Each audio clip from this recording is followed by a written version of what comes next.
Shalom,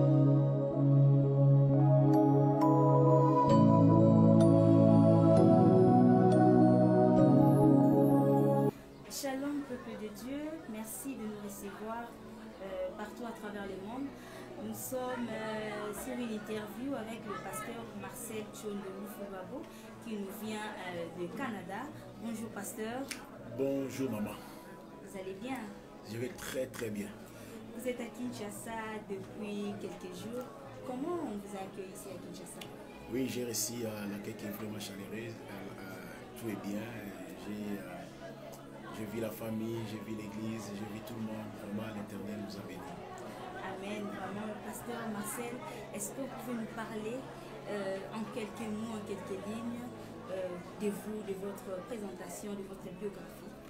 Ah oui, ma biographie, je suis le fils de papa Tchombo et de maman Mado. En dehors de cela, je suis moi l'avant-dernier dans une famille de 7 personnes, mais mon papa a plusieurs enfants. Alors nous sommes tellement nombreux et je suis marié aussi, père de 5 enfants. Et ma femme, mon épouse s'appelle Olga. Voilà, c'est ça. D'accord, merci beaucoup. Et votre parcours, votre ministère, comment Dieu vous a appelé, comment vous évoluez au Canada? Alors ça c'est une très belle question. Je pense que moi j'ai accepté Christ dans ma vie ici, dans la ville capitale de Kinshasa. C'est là que j'ai vraiment commencé à servir le Seigneur. Ça fait tellement longtemps, Quand j'ai quitté le Kinshasa, c'était je pense vers les années 2000, 2002, comme ça. Je suis allé dans la ville de Mbashi, c'était juste pour étudier. Alors j'ai fait mon université là-bas, mais j'ai continué toujours à servir le Seigneur. Après ça, j'ai quitté Mbashi, je me suis rendu au Zimbabwe où vraiment j'ai commencé à œuvrer, parce qu'à Kinshasa, j'ai parti à l'église, j'étais juste comme un frère de l'église, j'ai servi le Seigneur, je priais, j'ai chanté aussi à une fois, c'est ça. Donc, mais c'est vraiment au Zimbabwe que je me suis imposé dans l'évangile. D'accord. Et vous dites que vous êtes aussi fils, si je peux le dire comme ça, du pasteur Didier Moulia. Et quel est son apport dans votre ministère? Le pasteur Didier Moulia, c'est mon papa. Donc pourquoi je dis c'est mon papa? Parce que quand j'étais à Kinshasa, à des fois, je venais ici avec ma soeur. Donc je venais ici avec ma soeur. Oui, c'est un papa qui m'a beaucoup béni. Il m'a vu grandir, il m'a vu, voilà, il m'a vu grandir. Il était là et il soutient ma famille d'une manière spirituelle. Bien entendu, il est avec ma soeur à tout moment. C'est d'ailleurs lui qui les a même fait marier, je pense, ma soeur. Donc, c'est vraiment un pasteur qui apporte beaucoup plus de choses dans le spirituel que, je peux dire, matériel peut-être pour ma famille. Voilà. Oui, je comprends que c'est vraiment un bon père pour vous. Et là, vous nous avez bénis dans un séminaire avec un thème Génération des Josué. Alors, ma question est celle-ci.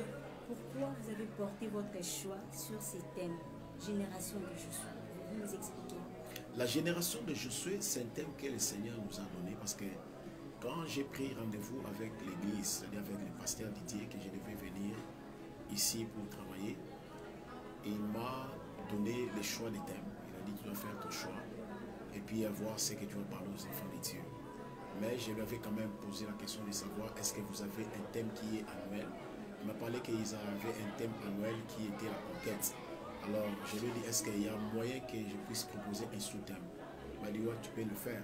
Je suis entré en prière, le Seigneur m'a dit pour le peuple de Kinshasa, vous savez, dans chaque lignée, chaque époque a son évangile.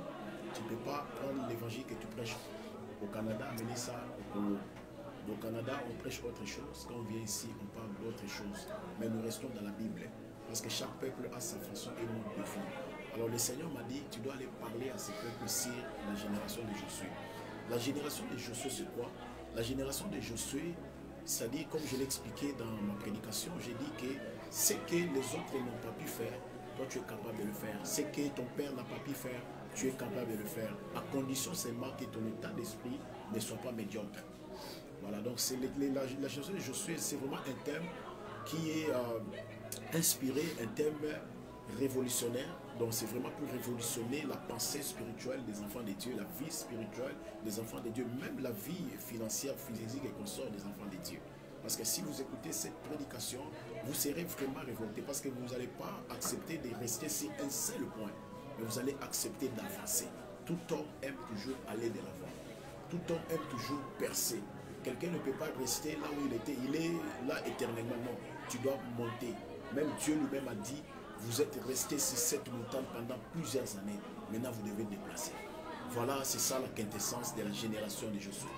Voilà, justement, pasteur, lors de votre message, vous avez parlé sur la sanctification et aussi vous avez martelé sur le travail de l'état d'esprit. Pourquoi nous devons forger notre état d'esprit dans cette génération qui n'est pas celle de Moïse, mais celle de Josué? Merci beaucoup. Moi, je pense que quand je parle sur l'état d'esprit, c'est-à-dire l'état d'esprit, c'est là que tout commence. Si tu veux être béni, la bénédiction commence d'abord à l'intérieur et puis ça va se matérialiser. C'est pourquoi toute bonne chose vient d'en haut. Les choses d'en haut, ce sont des choses spirituelles. Vous voyez, tout ce dont nous rêvons, ça se trouve en haut. C'est Dieu qui donne, c'est Dieu qui bénit. C'est pourquoi tu vois, la Bible dit que c'est la bénédiction de l'Éternel qui enrichit et ne se laisse conduire de se donner d'aucun chagrin. Merci beaucoup pour m'avoir complété. Alors c'est pourquoi j'ai dit, pour avoir des choses qui appartiennent à Dieu, tu dois avoir un état d'esprit qui est positif, un état d'esprit qui n'est pas négatif. Beaucoup de personnes aujourd'hui dans la ville de Kinshasa, vous allez m'excuser, sont en train de parler des phénomènes empoisonnement, phénomènes mbassou, phénomènes, je ne sais pas, des mauvaises pratiques, vous voyez. Alors avec ce genre de choses, c'est difficile pour une personne d'être bénie, parce que la sorcellerie commence par des petites choses là. Alors c'est pourquoi tu vois, Israël, la première génération ne pouvait pas accéder à la terre promise. Pourquoi? Parce que l'état d'esprit n'était pas bon.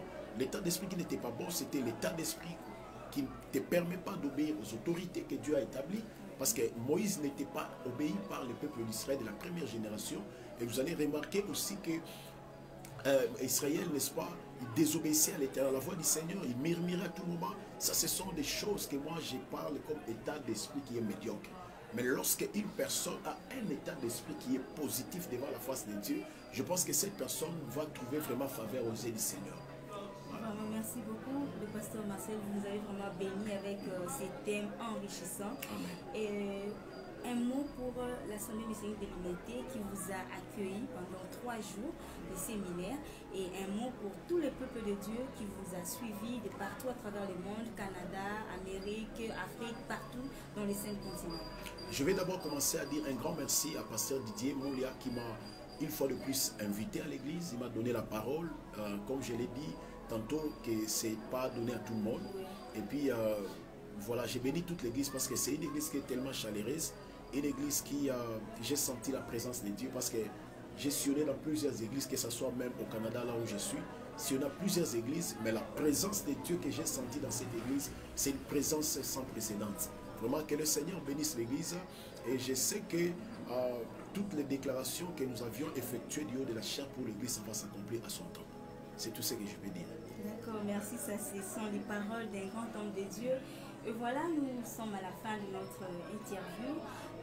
Nous avons reçu pasteur Marcel Chondo Lufuluabo, qui nous vient de très loin, qui nous vient du Canada, qui nous a parlé sur la génération des Josué, qui nous demande de franchir les limites que n'ont pas franchi nos parents, nos aïeux. Donc nous devons exceller, aller de l'avant, accomplir de grandes choses que nos parents n'ont pas fait. Et voilà, peuple de Dieu, merci pour votre attention soutenue. Retrouvez-nous sur notre page Facebook, Assemblée messianique de l'Unité. Likez, partagez, que Yahushua vous bénisse. Merci pasteur pour votre présence. C'est moi qui vous remercie, maman. Et plaisir de partager. Merci. Et Adonai vous bénisse. Ok, bye bye.